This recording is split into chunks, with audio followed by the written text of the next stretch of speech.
This is the Retirement Solution Podcast with financial advisor Jon Hicks, founder of J. Hagan Capital. To forecast or to not forecast? To expect or not to expect? When it comes to market performance, just one question after the next, John. Oh, it never stops. One and then AI will ask 800 more questions for us, whether we wanted to ask those or not. AI, I know. And then, and it has such interesting assumptions. But that's okay. That's, the AI conversation is for another conversation.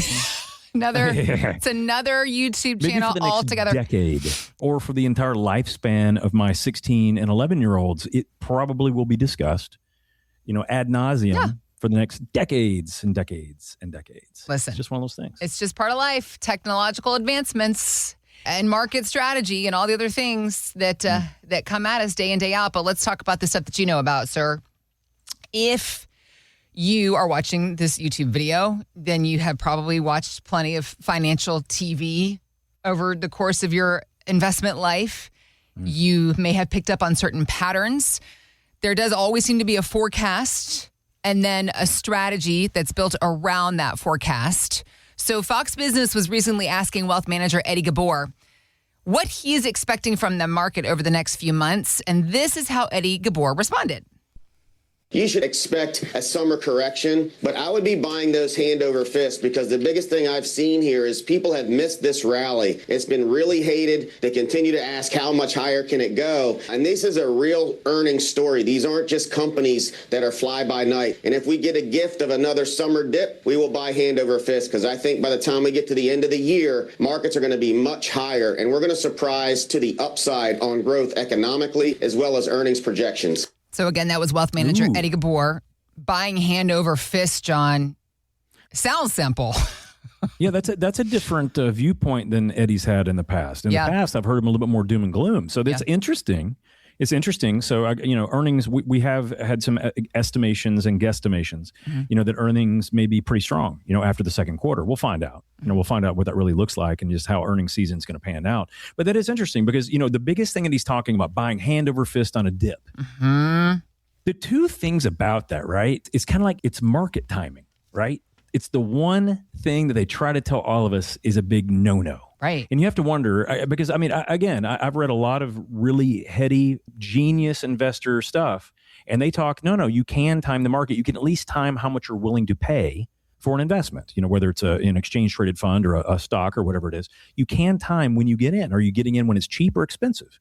And I think that's where Eddie maybe was making a point. He thinks that the market's going to come up. I don't know. The question is, Heather, how much should we be willing to gamble on that? Basically, it's like a lottery ticket. Someone's saying, hey, here's a forecast. I think it's going to be really good. And you're like, well, okay. Well, how much am I going to gamble on that? How much am I going to wager? How many lottery tickets am I going to buy for that in case it pans out? Versus, hey, how much do I need to make sure I'm protected? How do I be certain that if I do want to retire in the next 3 years, or I'm already retired, how can I be certain that I'm not risking too much to where I can no longer retire when I want or retire the way I want? And that is the bigger piece. Because I think every single day, depending on the top of the hour or the bottom of the hour that you watch CNBC or Fox Business or whatever it is, someone's got their crystal ball out and they're trying to prognosticate. What was it? Karnak, the amazing Karnak? Is that what Johnny Carson used to call himself? I don't remember the name. I remember the hat and the crystal ball. I don't remember his name. He'd pull out the hat and he would have the crystal ball. The amazing Karnak would come up with unbelievable observations of astounding normality. Nothing special.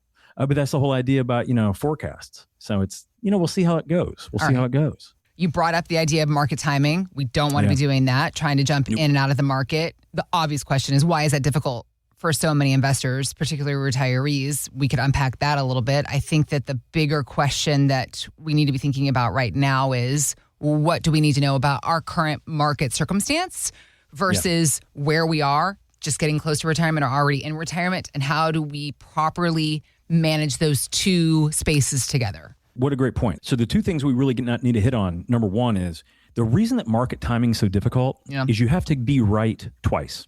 You have to be right the first time on when you get out, right? So it's like, there may be a correction, there may be whatever. Because even Eddie said that, he's expecting a summer downturn.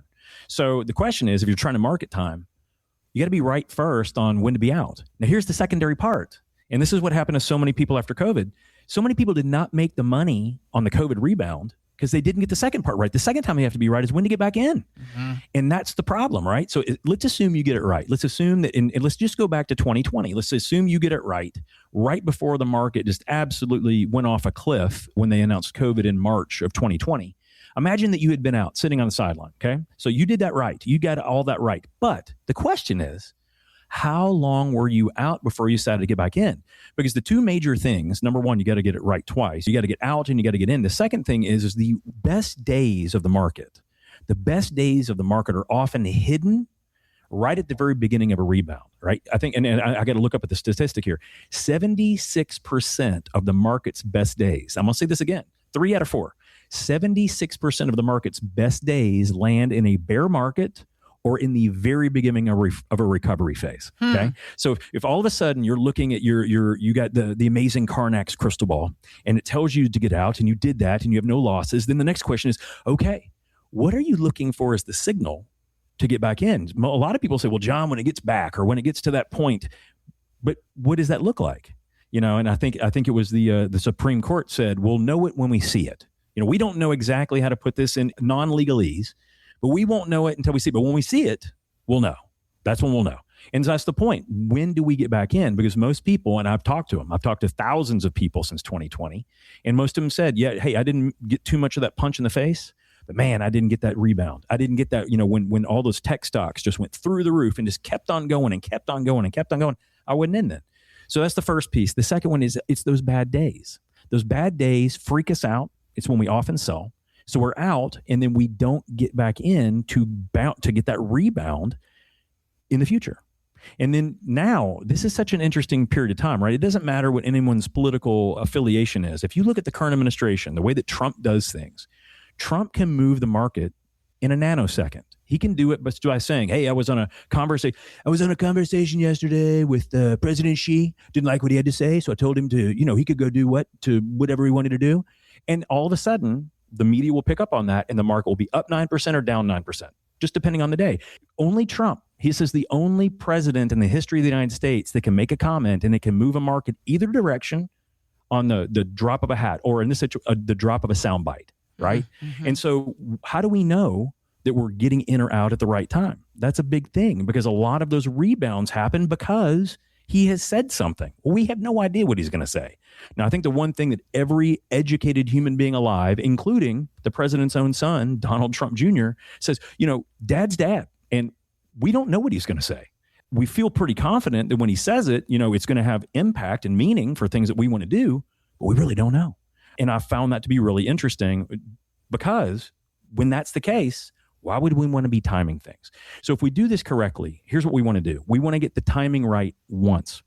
When we're planning for retirement, we want to get out of the market timing elements. What we need to do is we need to be correct one time when we're creating that portfolio and delineating and finding out how much of it do we have to protect so that we can stay retired and live the way we want. Basically an income floor. It doesn't matter what products you use to create the income, but we want it to be sustainable. We want it to have a long-going concern. We want that income to be kind of methodical, whether it's coming from Social Security or your pension or an income annuity or rental income that you've had for 10 years in a row and you can just rely on it. It just does the right thing. Those are reliable income sources. We have to have that to stay retired. So the only thing we have to figure out is how much of our portfolio, let's just use $1 million example.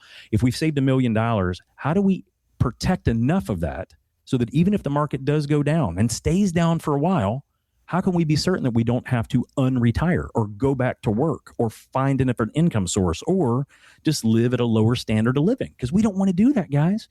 That means that we messed something up in the planning phase. So what we need to plan for is, number one, how much of it do we need to protect so that we can stay retired? And then we need to figure out, where is the income going to come from? Can we rely on Social Security? Yeah, I feel like we can, at least at this date and age. Now, I'm going to be 50. So for me, I may have a little bit more question marks on the tail end of my retirement journey. And my kids, I don't know what they're going to see. They're 16-year-olds and 11. I don't know what their Social Security is going to look like.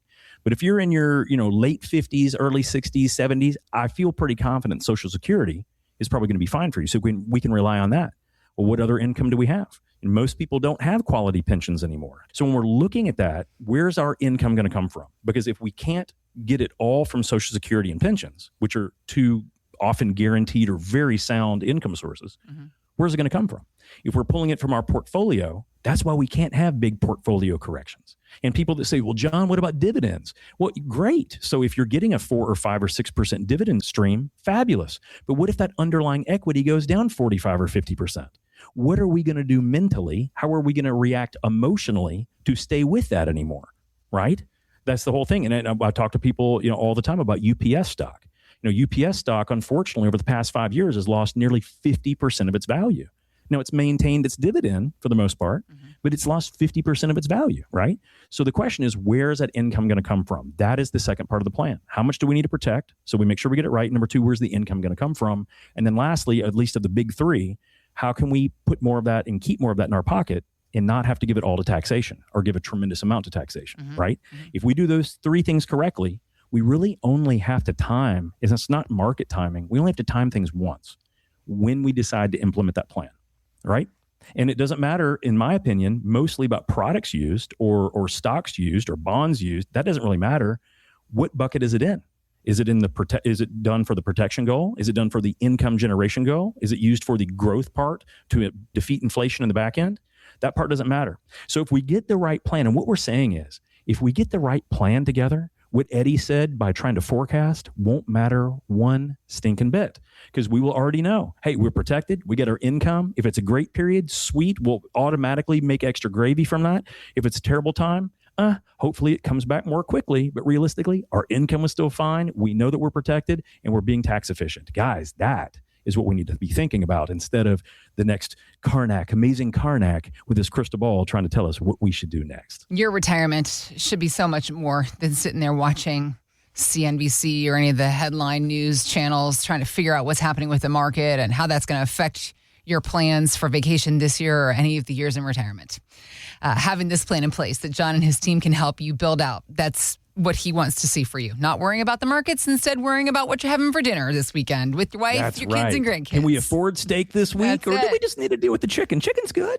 Chicken's good, or is it a steak night? I know. Let's get to work helping you figure out your own personalized retirement solution. You can begin the conversation with John and his team at J. Hagan Capital. Click on the links we've got posted here or head to our website. It's retirementsolutionshow.com. Thanks for listening to the Retirement Solution Podcast with Jon Hicks. Begin the conversation about your savings plan with John and the team at J. Hagan Capital by visiting retirementsolutionradio.com. Be sure to listen to John's radio show, The Retirement Solution, Saturdays at 8 a.m. and Sundays at 9 a.m. on News Radio 840 WHAS. J. Hagan Capital Incorporated is not licensed in all 50 states. To find out if J. Hagan Capital Incorporated is licensed in your state, please call 502-690-5635. J. Hagan Capital Incorporated is not affiliated with nor endorsed by the Social Security Administration or any other government agency and does not provide legal or tax advice. By contacting us, you may be provided with information about insurance and annuity products offered through J. Hagan Capital, LLC, NPN number 188279094.